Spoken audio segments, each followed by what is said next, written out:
Olá, gente, tudo bem com vocês? Eu espero que sim. Bom, estou vindo aqui no canal Só Psicanálise para fazer uma atualização na playlist referente à teoria do trauma em Freud. E aí, no vídeo de hoje, eu vou trazer para vocês um trecho de Freud em estudos sobre a histeria, onde ele vai trazer uma observação quanto ao trauma, né? E de fato, a primeira teoria freudiana, fora sedimentada com base nos estudos sobre a histeria, pelo menos no primeiro momento, né? Claro que ele vai evoluir, claro que ele vai evoluindo as suas teorias, né? Mas aí é sobre de fato fazer esse percurso, né, histórico quanto às teorias, para que assim haja um entendimento abrangente, integrado quanto à psicanálise, né? É muito importante estudar as teorias a partir de uma premissa de evolução mesmo, quando começou, como evoluiu. Então, ele vai dizer o seguinte: é evidente que na histeria traumática foi o acidente que provocou a síndrome. E a relação causal é igualmente visível nos ataques histéricos, quando as manifestações dos doentes permitem depreender que em cada acesso eles tornam a alucinar o mesmo evento que provocou o primeiro ataque. Já nos outros fenômenos é mais obscura a situação. Então veja, este é um trecho de Freud, como eu falei, sedimentado em estudos sobre a histeria. Então veja, ele fala de trauma aí, né? É um escrito onde ele começa de fato a falar de traumas, né? Então, nesse trecho, Freud ele está discutindo a relação entre traumas e sintomas histéricos, tá? Ele começa afirmando que é evidente que na histeria traumática um acidente específico é responsável por desencadear a síndrome. Quando ele fala desse acidente em específico, ele não está falando de modo literal, tá, gente? Ele não está dizendo que há de ser um acidente literal, no sentido de, por exemplo, um carro bateu na pessoa, a pessoa ficou com trauma. Não, isso faz referência a eventos traumáticos de fato, né? Um acidente, sim, pode ser um evento traumático, é óbvio, mas ele fala também sobre experiências dolorosas, né?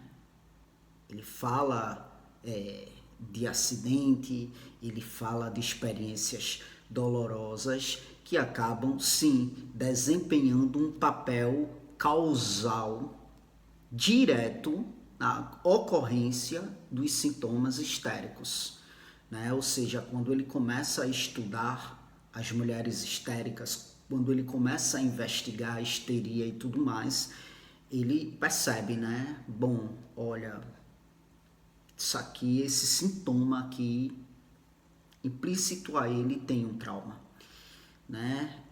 Que geralmente tratava-se de experiências dolorosas, né?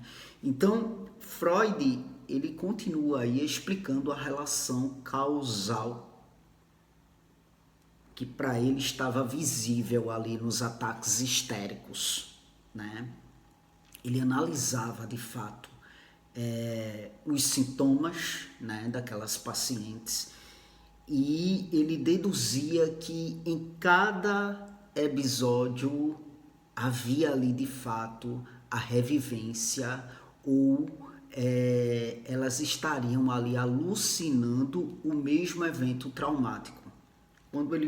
Quando eu falo alucinando, e ele fala aqui, né, permitem depreender que em cada acesso eles tornam a alucinar o mesmo evento. Isso aqui é uma pseudo-alucinação, tá? Não é sobre aquela alucinação frente a uma psicose, entende? Isso é uma pseudo-alucinação, entende? Não é aquela em que a pessoa, de fato, perde a crítica e adentra ali na dimensão da loucura, né? Ele fala de uma pseudo-alucinação, ou seja, eles percebem ali que há uma repetição, que há uma revivência, que a paciente está ali alucinando o mesmo evento traumático que desencadeou o primeiro ataque, a primeira crise histérica. Então, isso sugere que a memória do trauma, ela está de fato sendo revivida, repetidamente revivida, e está expressa nos sintomas histéricos. É muito importante vocês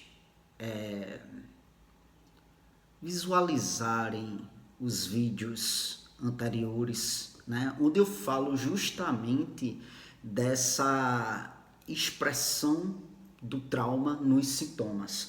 Eu falo isso nos primeiros vídeos. Vem aqui no comentário em destaque na plataforma do YouTube e você vai encontrar a playlist, o link da playlist falando dessa temática, e você vai poder ter uma compreensão integrada acerca dessa temática, já que aqui trata-se de uma extensão do que eu já venho falando sobre o tema. E aí, gente, Freud ele vai mencionar, né, aqui nesse trecho, ele menciona que a situação, ela muitas vezes vai ser obscura em relação a outros fenômenos. Ele está se referindo de fato a outros sintomas ou manifestações, né, que estão aí relacionados à histeria e que não necessariamente está diretamente ligados a um evento traumático específico.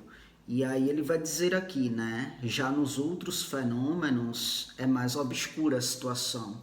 Ou seja, o que ele quer dizer? Que nem todo sintoma histérico vai ter ali implícito um evento traumático. E aí, nesses demais sintomas histéricos, ele vai dizer que a situação é mais obscura, né? Esses fenômenos aí podem envolver, de fato, questões mais complexas, como a dinâmica inconsciente mesmo, né? As relações interpessoais, fatores psicológicos que estão ali implícitos, né? E que contribuem para os sintomas histéricos, ou seja, fenômenos que de fato vão para além de eventos traumáticos, né? E que não estão ali facilmente identificáveis como causas diretas, como no caso do evento traumático, né? Ele vai identificar ali como uma causa direta no que diz respeito a determinados simbólicos. Então, Freud ele está destacando a importância de fato dos traumas na histeria, né? E como os sintomas histéricos eles podem muitas vezes sim estar ligados a eventos traumáticos específicos, certo? Mas o que é que acontece? Nesse trecho, de novo, ele também vai reconhecer que a relação causal pode não ser tão clara assim em todos os casos, entende?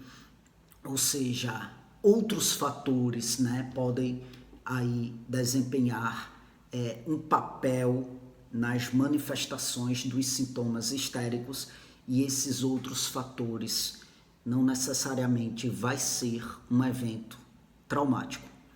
Então, gente, quando ele fala dessa relação causal, ele fala de uma conexão, ele fala de um vínculo entre o evento, né, ou fator chamado de causa, e outro evento ou resultado que é chamado de efeito, né, em que a causa, ela de fato é considerada responsável por produzir ou contribuir para a ocorrência do efeito.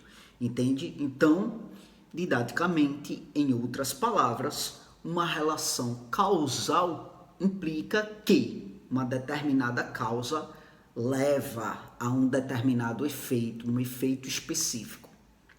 E aí, gente, na teoria psicológica, né, e em outras áreas aí da ciência, né, estabelecer uma relação causal implica de fato demonstrar que uma variável ou evento particular é a causa direta ou um fator significativo para a ocorrência de outro evento, né? Então, isso é feito através de um processo de investigação, um processo de investigação sistemática, né? Uma coleta de evidências e sobre essas evidências debruça-se uma análise dos dados, né? E aí uma relação causal ela pode ser identificada, né? Quando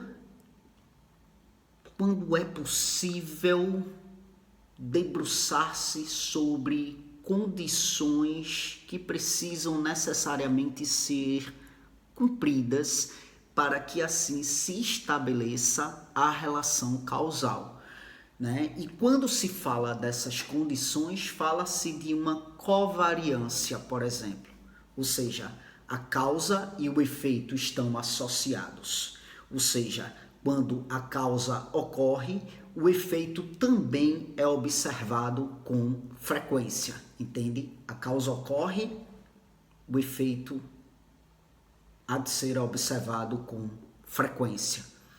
A ordem temporal também é uma condição para essa relação causal, ou seja, a causa, obviamente, logicamente, precede o efeito no tempo, ou seja, a causa ocorre antes do efeito. Não tem como o efeito sem a causa. Logo, a causa precisa ocorrer antes do efeito. E a ausência de outros fatores explicativos, né? Ou seja, outras possíveis explicações para determinado efeito são consideradas e são descartadas, né? A fim de estabelecer que a causa é a principal responsável pelo efeito observado, entende? E aí, veja, é muito importante notar que em alguns casos a relação causal ela pode ser complexa e pode não ser facilmente determinada, né? Em certos contextos, sim, é necessário considerar múltiplas causas, algo multifatorial, né? Interações ali entre diferentes variáveis e a possibilidade de fatores de confusão, entende? Então, estabelecer uma relação causal robusta requer uma análise cuidadosa, né? Requer um exame aprofundado das evidências que estão disponíveis, entende? Então, veja bem, quando Freud sedimenta essa relação causal entre trauma e histeria, isso não há de ser tão robusto assim, né? Porque geralmente as relações causais, elas são muito objetivas, cientificamente falando. E aqui a gente está falando do subjetivo, né? E é tanto que ele fala, olha, mas tem outros fenômenos aí que é mais obscura a situação, entende? Ok, ele estabelece ali que certos sintomas há de ser o efeito de certos eventos traumáticos, mas também isso é uma hipótese. Esse sintoma que ele está analisando como efeito de eventos traumáticos, né, de um evento traumático específico, não necessariamente vai ter uma relação direta. Esse sintoma pode estar implicitado por outros fenômenos. O evento traumático pode ser um dos fenômenos, né? Mas eu parto da premissa que sintoma é sempre multifatorial, sabe? Tratando-se de ser humano, tudo aquilo que acomete o ser humano enquanto fenômeno E sendo um sintoma, um fenômeno, eu considero os multifatores e não essa relação causal aí objetiva, entende? Então veja, suponha que você esteja pesquisando aí, né, sobre a relação entre a histeria e as experiências traumáticas na infância. E aí o que é que acontece? Você quer determinar se há uma relação causal entre eventos traumáticos na infância e o desenvolvimento de sintomas histéricos posteriormente sedimentados ali na vida dessa pessoa. Então, para você fazer essa relação causal de modo objetivo, de modo muito cientificista, o que é que você vai fazer, né? Você vai ter que estabelecer essa relação causal com base em premissas importantes. E 3 premissas são fundamentais para, de fato, estabelecer essa relação causal de modo denso. E já falei quais são: covariância, tá? Covariância, ordem temporal, né? Ordem temporal e ausência de outros fatores explicativos. Então, como que você iria proceder? Tratando-se da covariância, você vai realizar ali um estudo longitudinal. Ou seja, você vai pegar um grupo de sujeitos ali na infância e você vai acompanhar esse grupo até a idade adulta, beleza? E aí, durante esse período, você vai coletar informações. Isso é a covariância, né? Você vai coletar as informações sobre eventos traumáticos que essa criança experiencia, vivencia ali na infância, né? E aí, posteriormente, lá na frente, você vai avaliar a presença de sintomas histéricos, né, nesses participantes. Isto quando eles atingem a idade adulta. Ou seja, você tem que fazer todo esse estudo muito bem detalhado. Aí vem a ordem temporal, ou seja, você verifica, faz a verificação, né, se os eventos traumáticos ocorrem antes do desenvolvimento dos sintomas histéricos. Ou seja, você precisa prestar atenção nos sintomas que já se fazem presente nesse sujeito e que muitas vezes está ali velado, implícito, né? Enfim, você precisa observar isso também para que lá na frente, quando acontece a manifestação do sintoma, você não venha achar que esse sintoma não existia e passou a existir ali porque esse inconsciente está revivendo determinado trauma ali na infância. Mas o que é que acontece? Esse sintoma, ele pode ser antecedente a determinada experiência traumática, só que ele estava implícito. Como, por exemplo, vou citar um exemplo, já que eu estudo muito, como neuropsicólogo, eu estudo muito as questões relacionadas ao neurodesenvolvimento. Uma criança que tem TDAH, por exemplo, ela vai ter ali sintomas bem importantes, que muitas vezes vai estar implícito, né, porque não está tão acentuado na infância. Na medida que ela se desenvolve para a fase adulta e não cuida do TDAH, esses sintomas serão mais explicitados na fase adulta. Você pode ver um sintoma ali do TDAH e você associar a um evento traumático, por engano, porque esse sintoma não estava explícito ali na idade mais tenra, entende? Aí você vai e associa o sintoma que é do TDAH a um evento traumático, só que não tem nada a ver com o evento traumático. Tem a ver com o fato de essa criança ter TDAH, entende? Então veja, essa ordem temporal precisa-se ser muito bem avaliada, precisa-se tomar muito cuidado, né? Verificar se de fato os eventos traumáticos ocorreram antes do desenvolvimento dos sintomas histéricos, entende? Mas tem sintomas que são recorrentes na histeria, mas que também são recorrentes em certas afecções mentais ou cerebrais que não necessariamente serão sintomas histéricos decorrentes de um evento traumático, entende? Então o que é que acontece? Os eventos traumáticos na infância, né, precederiam a ocorrência dos sintomas histéricos na idade adulta, para que assim, ao estabelecer essa ordem temporal que tem que estar muito bem estabelecida e muito bem clara entre a causa, que é o trauma, e o efeito, que é os sintomas histéricos, né? Essa ordem precisa estar muito bem estabelecida para que sim, essa relação causal ela possa estar muito bem densa, entende? Então é muito complicado, gente, estabelecer uma relação causal nesse contexto aí, porque isso implica uma série de fatores que nesse contexto é muito complicado, entende? É muito complicado. Então aqui a gente parte de hipóteses, né? A gente tem que sempre partir de hipóteses, até porque o Freud ele não fez esse percurso que é exigido para que se estabeleça uma relação causal, né? Ele analisava as mulheres histéricas com base nas verbalizações delas, com base naquilo que elas verbalizavam ali na infância.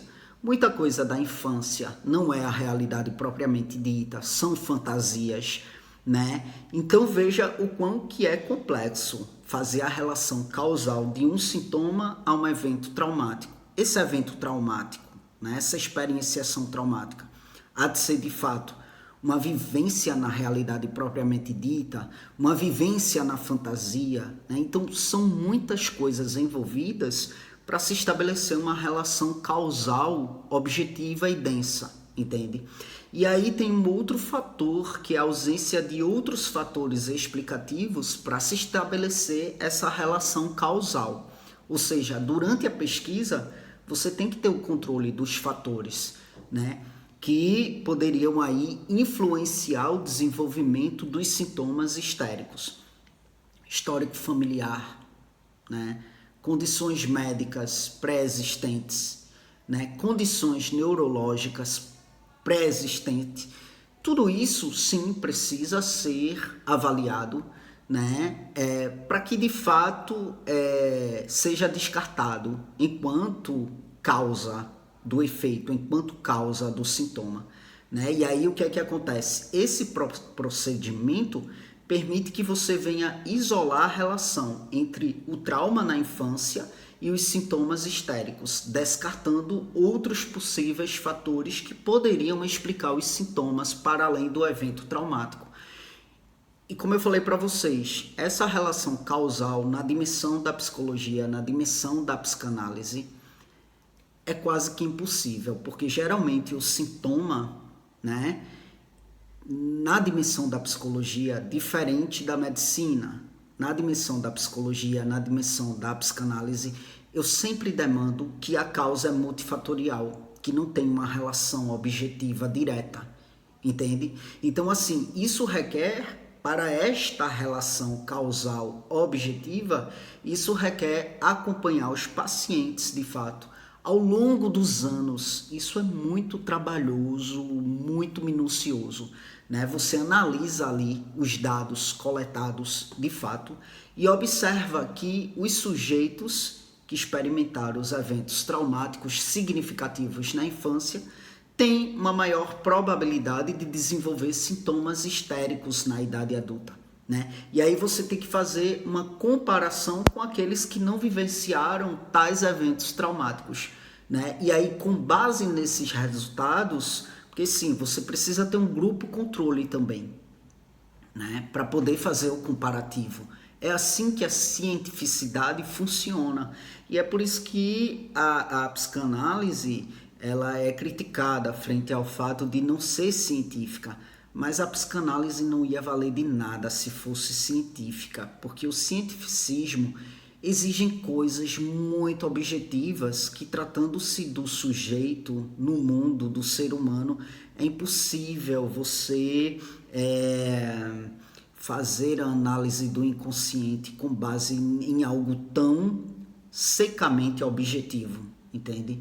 Então, ou seja, essa relação causal exige resultados, né, muito bem avaliados, muito bem acompanhados, né, para que de fato seja sedimentada essa relação causal de modo, como eu falo, objetivo, científico, denso. Né? Então precisa-se de fato desse comparativo, desses procedimentos, com base nesses resultados, aí sim você pode concluir que há uma relação causal entre o trauma na infância e o desenvolvimento posterior de sintomas histéricos. Mas é o que eu estou dizendo, para essa relação causal, de modo denso, objetivo e cientificista, isso requer coisas que na dimensão da psicanálise é impossível fazer. Quer dizer, não gosto muito da palavra impossível, mas é muito difícil de fazer, tá? É isso, gente. Eis aí mais uma elucidação referente à playlist que está aí fazendo menção à teoria do trauma em Freud, tá bom? Bom, para quem não me conhece, eu sou Caio Fernando, sou bacharel em psicologia, sou especialista em neuropsicologia, trabalho a partir de um viés psicanalítico, faço atendimentos online, certo? Então, o que é que acontece? Todas as minhas informações, inclusive de contato comigo, vai estar aqui no comentário em destaque. Dá uma olhada aí no comentário em destaque, tá bom? Para que você venha ter informações pertinentes quanto ao meu trabalho enquanto psicólogo clínico, quanto aos meus atendimentos, né? E os meus demais projetos aqui na internet. Dá uma olhada aí no comentário em destaque. Eu atendo online, 100% online, então eu atendo no Brasil todo e atendo fora do Brasil também, atendo em Portugal também. Tá bom? É isso. Muito obrigado pela atenção de vocês e até as próximas gravações.